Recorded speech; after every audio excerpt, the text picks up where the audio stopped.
Jay here of Stretford, Paddock, and this is the one-on-one interview. Now, as you may have heard, Manchester City could be in a bit of hot water due to breaking FFP rules. So as always, we thought we'd ask our football financial expert, Kieran Maguire from The Price of Football. Kieran, thanks for chatting to us. First of all, right, this is going to sound like a really stupid question, but I've asked a lot of them. Ask another one. Just what is it City have been accused of doing? When we say FFP, what is it they've done wrong or that they've alleged to have done wrong? Okay, there's been 115 charges made against City. And as far as the Premier League is concerned, we can boil it down to three main areas. First of all, they say that City have artificially increased their income. So in terms of sponsorship deals, under FFP is the money you got coming in, less the money you're going out. You can't lose more than £105 million over 3 years. So that's the rule. So what the allegations are in respect of City is that they've been classifying some money coming in as sponsorship, but actually it's come from the owner. So the money from the owner is not allowed for FFP, or only so much of it is. So they said, right, well, you know, that money from you're saying that money from the Etihad, actually it's from Sheikh Mansour. You're bound to right. So that's the first main area. Secondly, you're looking at the cost. So if you can artificially deflate costs, I'm not saying this is the case, but this is the allegation. What they've got is Mancini was on a salary, apparently, at City of 1.45 million. And he was also being paid 1.75 million by a football club in Abu Dhabi. And he was doing 4 days coaching a year. Now, nice money if you can get it. I'm not knocking anybody. You know, we take a couple of, we pop along to Ringway for that for 4 days. So that's the case, and if that money had been classified as Mancini's income, and I think there's been something similar in respect of Yaya Toure, but it's all a little bit vague. So and they said that broadly has been the case for 9 years. So effectively, the Premier League has said that Manchester City's management, I think you got to separate senior management from what happens on the pitch, from what happens on the terraces. You know, we know from you've got loads of City mates, I've got loads of City mates, we've got United mates as well. We're going to be giving them a bit of stick, but they're not the people that are sanctioned any of this. They're as confused as everybody else. If this is the case, then senior management have effectively been guilty of misrepresenting the accounts for 9 years and being able to come within the financial fair play limits. So those are the first two in respect of financial fair play. The third charge is the Premier League said that they've been investigating since 2018, and City have been using delaying tactics. Now that's sort of fairly standard in law. If it's a bit like, you know what it's like. You're in the 88th minute, you're 1-0 up. You take the ball into the corner and you sit on it until somebody. And so that's the accusation, and the Premier League split that into 115 different charges, and it's all very nerdy. So if the club is guilty of that, then a commission will reach that conclusion, and then they'll have to punish them accordingly. Obviously, you explained then why this has taken a while, because there's been this accusation of delaying tactics. How long do you think this will take before we find out sort of what's going to happen, whether it's City being exonerated or them being, found guilty and having to face some sort of consequences? Well, I think this is where it gets a bit awkward. Other clubs want it sorted by the end of the season, and you can understand why, because we've got Champions League places. Now, are you chasing fourth or are you chasing fifth? Look, I'm a Brighton fan. We're sixth in the Premier League. We don't know how, but Yeah, but we're six. We're 5 points behind Spurs with 2 games in hand.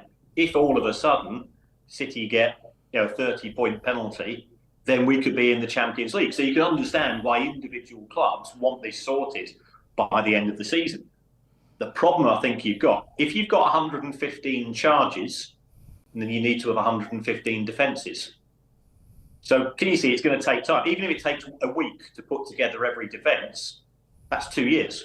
Even if it's a day to put together every defence, we're talking best part of 4 months. So it will be complicated if it's not sorted before the end of the season. But it's difficult to see realistically how you're going to get the defence put together by City, B, the charges, and the Premier League's legal team will be working on that. Then you've got to have the commission sitting. How long is it going to take? If you've got to go through every charge, 115, that could take. And then the commission's got to go away and start stroking their chins and doing a bit Jimmy Hill and reach a conclusion. And if City are found guilty, they'll probably appeal. And if City are found innocent, the Premier League are probably going to appeal. Now, can we get that done by the middle of May? Do you think that's realistic? I think it's probably not.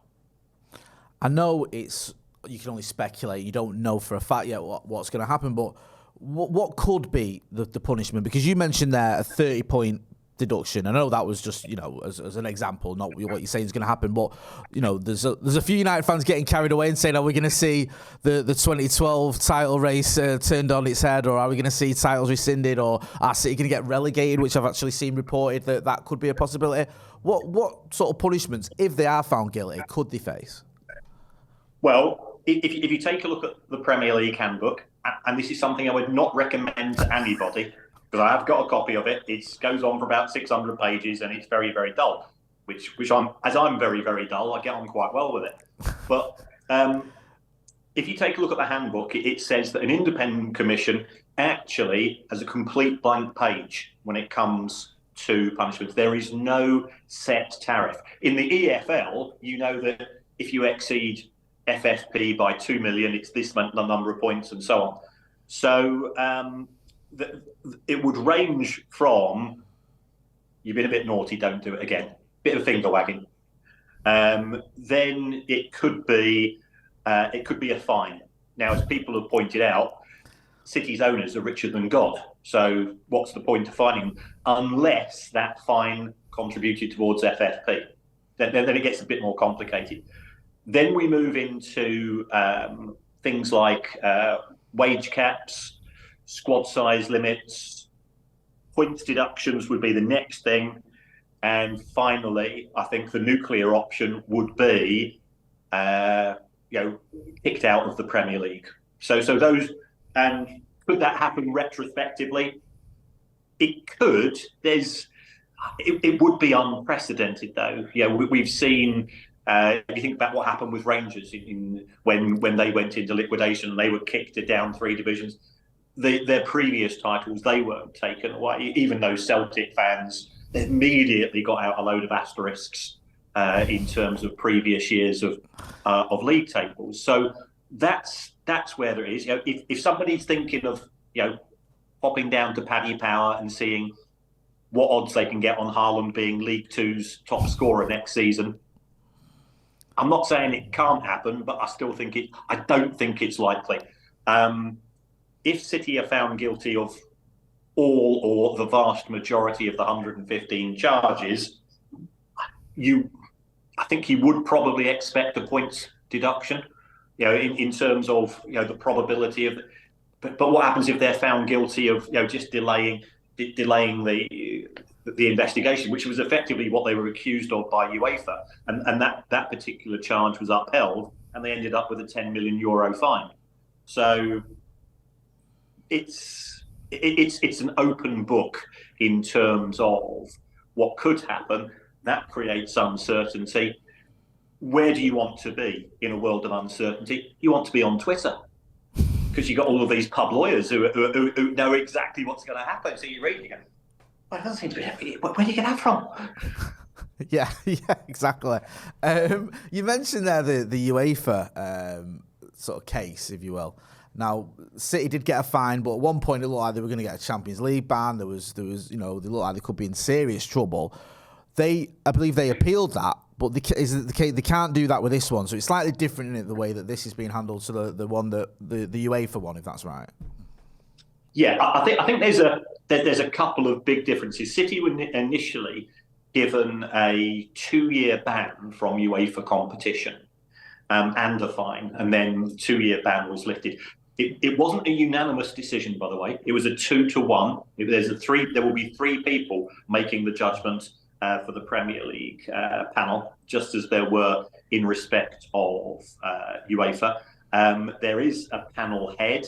Now, the panel head might or might not be one of the people making the decision. They might just be there to sort of collate. We don't know, but ultimately it's sort of beyond our issue. I think there's a couple of key differences between UEFA and the Premier League. Again, if you go into the Premier League handbook, and I'm looking here at Rule W80. Jay, me and you. Last time I was going to say, is it Rule W18? But I'll let you explain it. Yeah. Last time we were down spoons, we were talking W80. That's what we do. Yeah. Well, W80 says it doesn't matter where the evidence comes from.